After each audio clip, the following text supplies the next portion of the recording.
Football therapy. Yo, what's happening, people? How you all doing? Welcome back to Football Therapy with me, your host Jan. I do hope you lot are all doing well today. I really do hope that. And welcome to a hybrid video, a Chelsea news / match preview of Chelsea's game versus Everton in the Premier League. A notable, interesting story that I wanted to talk about regarding a new player contract and a player that's getting some interest from abroad that's not Fikayo Tomori. Ooh! And of course, Everton is a massive 6-pointer in the Premier League. I'm going to talk about their team, I'm going to show you my lineup, and it's going to be so much fun. So welcome in, sit down, get comfortable, pour yourself a drink, subscribe to Football Therapy if you're new to the experience, bell notifications icon is important, and drop a like on this video to show your sweet, sweet, sweet love as I take you into the first news story of today's video. And that is big Andreas Christensen. Woo, that's right, the Danish bad boy. I think I'm literally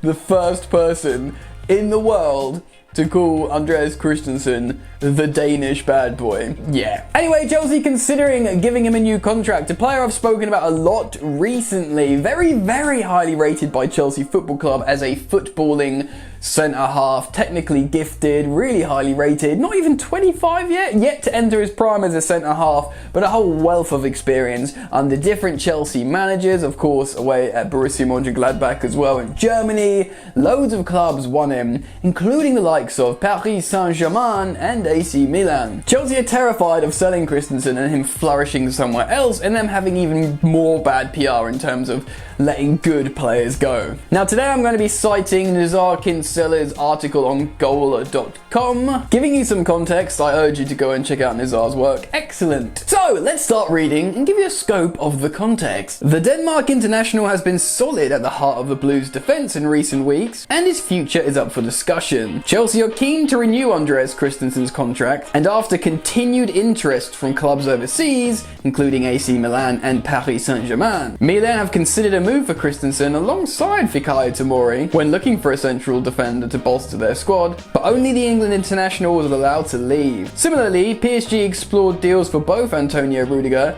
and Christensen in the summer, but ended up signing neither before Thomas Tuchel was sacked. Interesting off the back, Milan wanted both Christensen and Tomori. They're looking at them as very highly talented centre-halves. Obviously they could only manage to get Tomori, and that was a loan move because Christensen was above Tomori in the pecking order at the time under Frank Lampard, which raised so many eyebrows, including one of my own. Only one, mind. But at the moment, in a back three, Christensen is absolutely shining and showing you what he's all about in terms of being a technical, gifted passing centre-half with good positioning. Let's read on! So, what are Chelsea's plans for Christensen? Since Tuchel has arrived at Stamford Bridge, he has renewed hope of signing the 24-year-old to a long-term contract amid further interest from unnamed clubs in Europe. Looks like everybody wants the Danish bad boy. The Denmark international was enjoying life in West London, having arrived in the club from Brøndby at the age of 16. But he had found himself in and out of the team under Frank Lampard. With Thiago Silva having suffered a thigh injury against Tottenham 3 weeks ago, Christensen has stepped into a more prominent role, which saw him earn man of the match against Liverpool. So this is interesting. He's been very, very good. And when Thiago Silva got injured,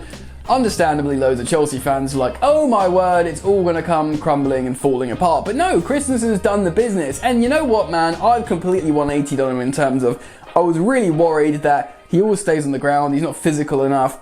But in this back three, as that sweeper, he's been superb. He's been, like I say, he's like a cerebral player. He knows where to be when. Very, very good with his passing. And yeah, he just seems like it's a role made for him.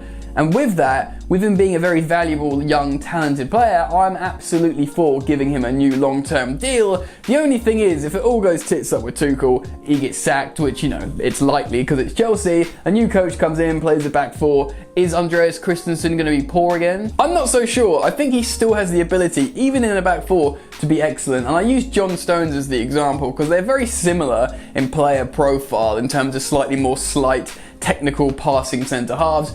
If you partner Christensen with the right guy, like a Ruben Dias with John Stones, I think Andreas Christensen could be fine in a back four. Anyway, let me know your thoughts, feelings and opinions on this story. Would you give him a new deal? Are you happy with him?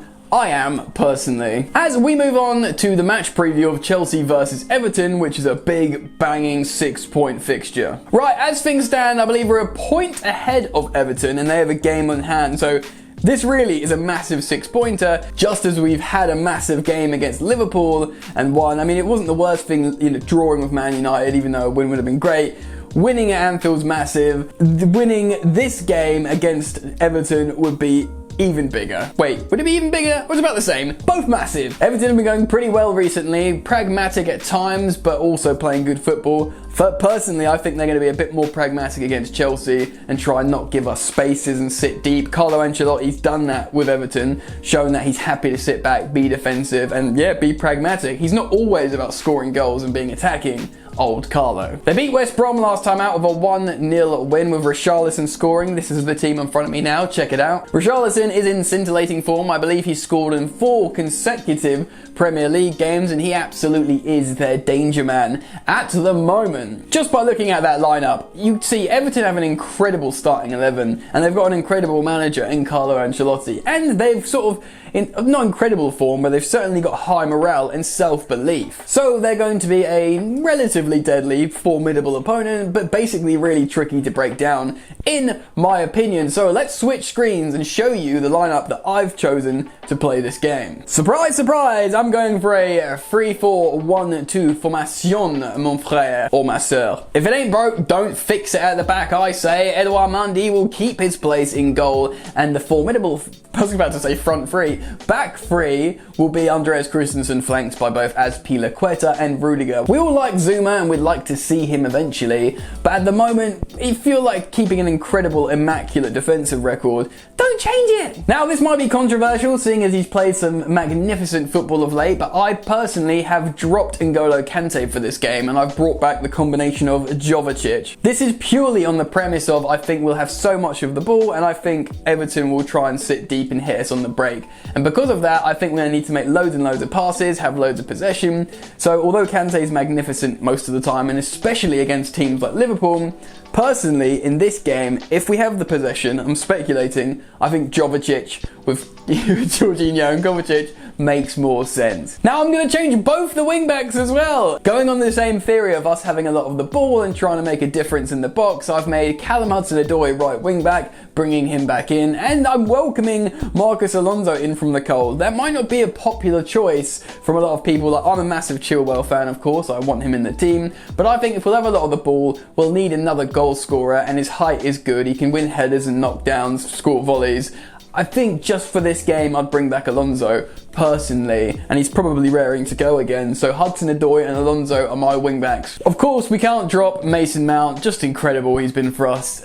Won the goal, man of the match, leading by example on most games, so he has to start for me. And again, it's worth mentioning, I, like all of you, want to see the new signings. I want to see Pulisic, I want to see Havertz, I want to see Ziyech. I just think for the moment, while they need to find their feet in form, we can't afford that. We need to just carry on winning, so Mason Mount starts for me.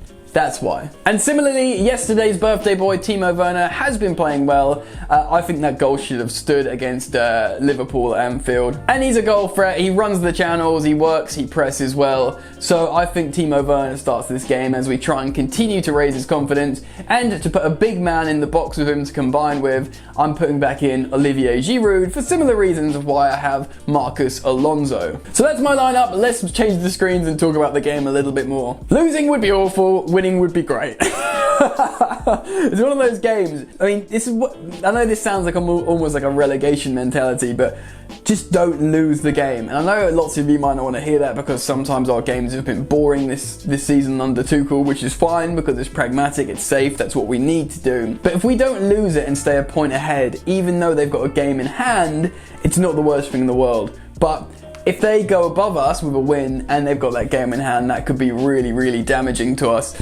So don't lose it, basically, but I hope we win. They only beat West Brom 1-0, and, we're looking really good. I'm going to do a score prediction.